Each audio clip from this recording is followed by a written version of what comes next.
This dog. Jackson, sit down. Sit. Sit down. Good girl. Okay. Hi guys, welcome back to my channel. My name is Jen Javier. This video is going to be about how my mushroom trip helped cure me of my binge eating behavior or disordered eating. So I'm gonna start this off by saying that this is my personal experience. I can't speak for anyone else. This is just what I got from my psychedelic experience and how it's integrated into my life. I can't say that this is going to work for you or that this is something even you should try. With anything, you have to do your research. Do your research on psychedelics, on whether you think this would be a good fit for you. There are plenty of other ways to improve your relationship with food above using psychedelics. I just found that this was one of the pieces that helped me on my journey. So do your research. I know that there are some, mental illnesses that if you have, you shouldn't really try psychedelics. So look into it, see what's gonna work best for you. Jackson, you gonna be in the back of my video? Yeah, hi, okay. See what works for you, do your research. That's gonna be it. That's my disclaimer. I'm not gonna speak for anyone else or tell you to do any certain thing. I just know that this is what I went through and this is the experience that I had. So I'll talk a little bit about my history with disordered eating. I grew up as a child was normal weight, and then sort of through middle school and high school started gaining weight. I was an only child, so I spent a lot of time at home alone. So I think I kind of filled that void with food. And then that's when I started developing sort of like secretive and binge eating habits where I would eat a bunch of food and hide it from my parents. And then I started gaining weight. So I think that, the body image stuff, it was the 90s and like Britney Spears and Christina Aguilera were all the rage, and everyone wanted to look just like them, and so I just developed really severe body image issues, which as a female, a lot of you can relate. You go through stuff like that, and so it was kind of like a cycle, right? I would. Are you yawning? Oh my gosh, this dog. Okay. It just became a cycle. So I would gain weight and that would make me depressed because I had a really negative body image. And then I would just continue, I would feed that depression with food and I would just, keep eating, and it just became this really, really vicious cycle. So I've had disordered eating habits. I don't have anything diagnosed, but I just know that I've had a really unhealthy relationship with food for most of my life. And so through high school and college, I was overweight. I'm 5'2", I'm not that tall, and I think at my heaviest I was almost 200 pounds. So, and not that weight matters, but I just didn't feel good in my body. I wasn't happy, I was depressed. I remember seeing therapists and going on antidepressants and, just didn't really have good mental health through my adolescence and through college. I yo-yo dieted a lot, so I would go on these extreme diets, lose a bunch of weight, and then, obviously just gain it all right back. And then the same thing with the binge eating. It was just becoming this vicious cycle of disordered eating, unhealthy body image, and I just wasn't very happy. I was just kind of a miserable person. So I went to college. I ended up losing a lot of weight, probably in not the healthiest way. I was on a diet plan and I lost a lot of weight and I had this new sort of thinner body, but I still didn't treat like the mental component. I still was trying to control the outside with food.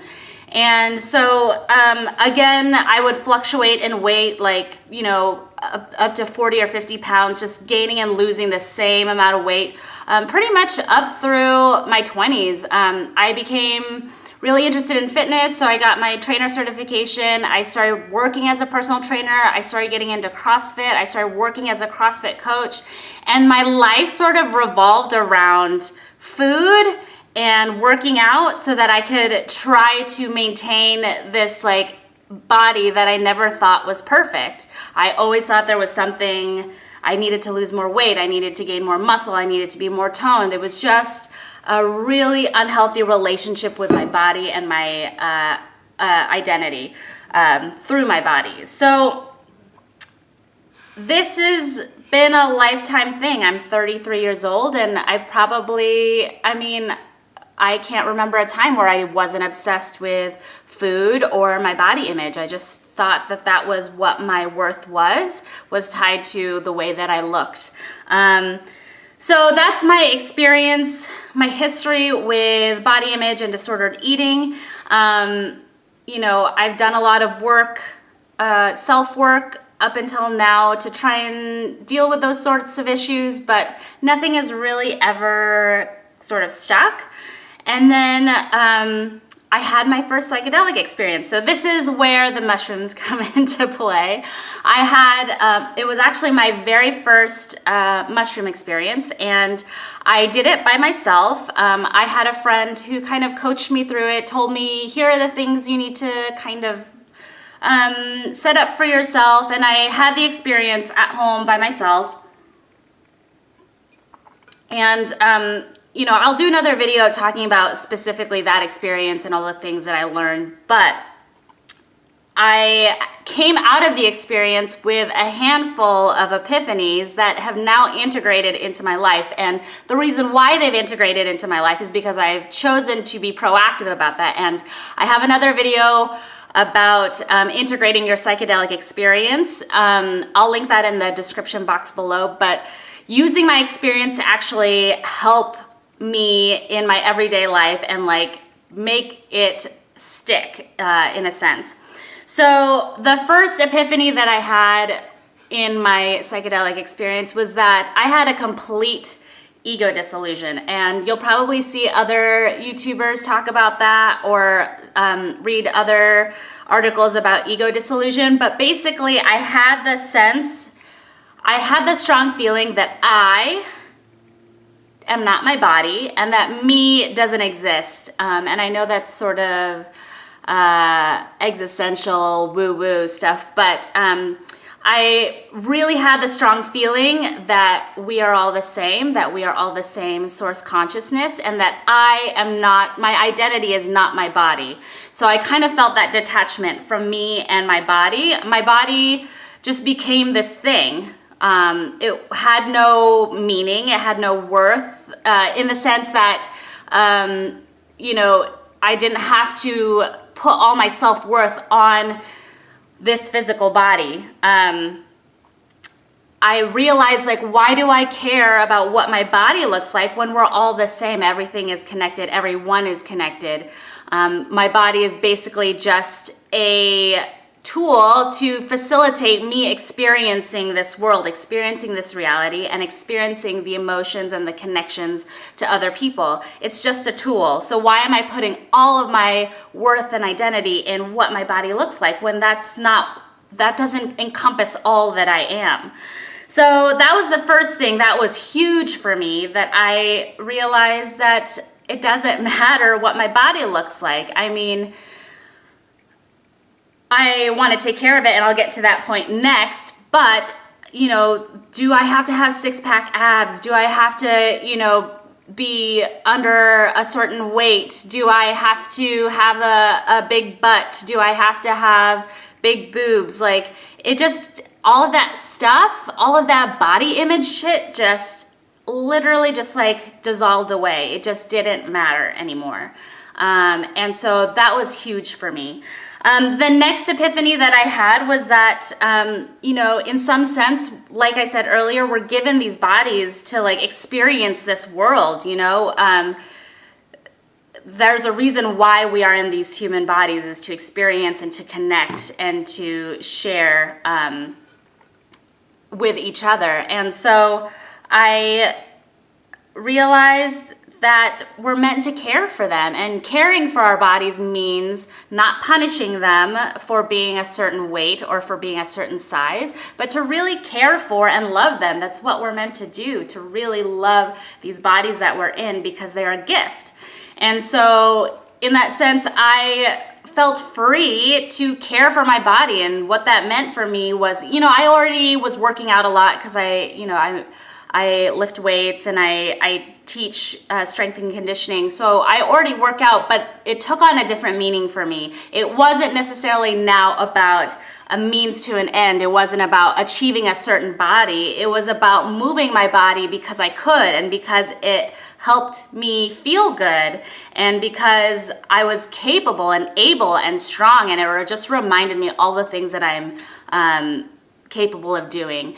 And on the other end, the food part, caring for our bodies means feeding it well, feeding it healthy food to make sure that it's running well and that you're feeling good, but also to give yourself a little bit of slack. You don't have to be perfect about everything. Part of living in this reality, living in these bodies, is experiencing things. And sometimes experiencing things means eating sugary foods, or eating junk food, or eating a really nice meal and sharing a meal with your family or your loved ones and not caring about how many calories are in it.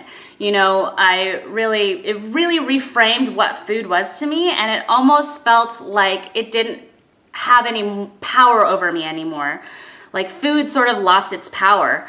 That's sort of the next epiphany that I had, was that food had no power over me. I recognized that, we feel all these different emotions, sadness, happiness, and it's all the same thing.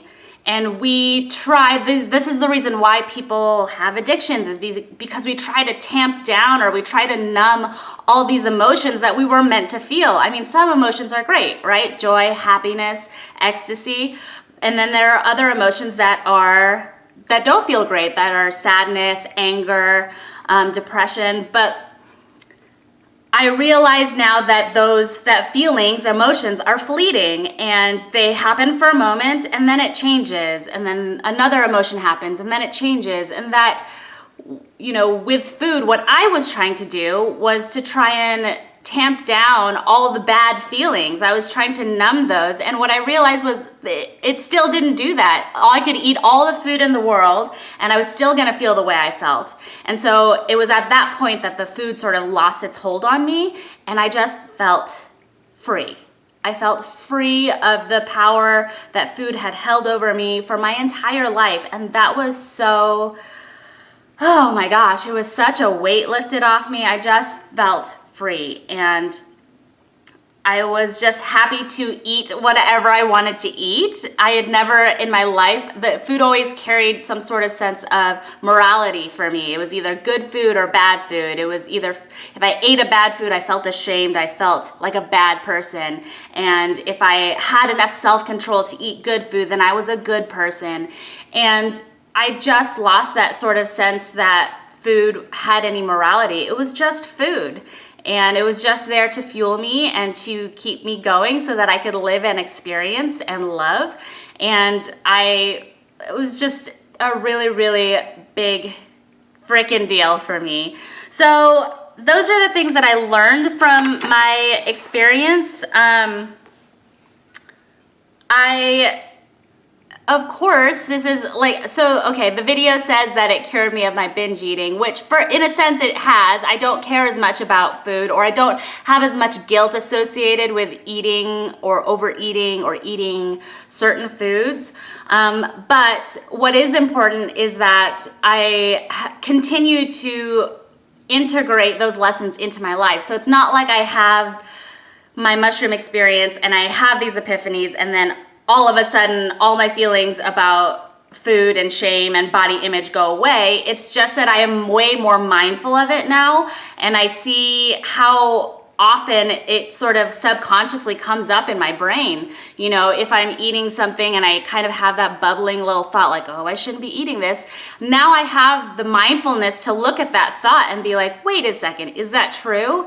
what makes that true, and then I can kind of process the thought and then let go of it. So in a sense, it's not that it's necessarily cured me of all of my like negative thoughts and stuff like that around food and body image, but that it makes me more mindful so that I can call attention to it and then work through it. So again, integrating your experience is going to be really important. It has for me, and it's something I still continue to do every day. I mean, I'm not perfect. There are certain days where I think, you know, oh, I'm stressed out or I'm upset, maybe I'll just go eat some chocolate, and sometimes I do, and then as I'm doing it, I kind of snap back and realize like, oh, this isn't going to make me feel any better.